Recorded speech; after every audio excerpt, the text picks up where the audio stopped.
آگ کے شعلے صاف اور دھواں ملے چھوڑ دیے جائیں گے تو پھر تم ان کا مقابلہ نہ کر سکو گے، تو تم اپنے پروردگار کی کون کون سی نعمت کو جھٹلاؤ گے؟ پھر جب آسمان پھٹ کر تیل کی تلچھٹ کی طرح گلابی ہو جائے گا تو وہ کیسا ہولناک دن ہوگا،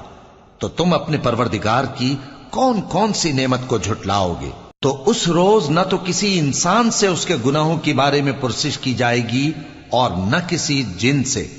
تو تم اپنے پروردگار کی کون کون سی نعمت کو جھٹلاؤ گے؟ گناہگار اپنے چہرے ہی سے پہچان لیے جائیں گے تو پیشانی کے بالوں اور پاؤں سے پکڑ لیے جائیں گے، تو تم اپنے پروردگار کی کون کون سی نعمت کو جھٹلاؤ گے؟ یہی وہ جہنم ہے جسے گناہگار لوگ جھٹلاتے تھے، وہ دوزخ اور کھولتے ہوئے گرم پانی کے درمیان گھومتے پھریں گے، تو تم اپنے پروردگار کی کون کون سی نعمت کو جھٹلاؤ گے؟ اور جو شخص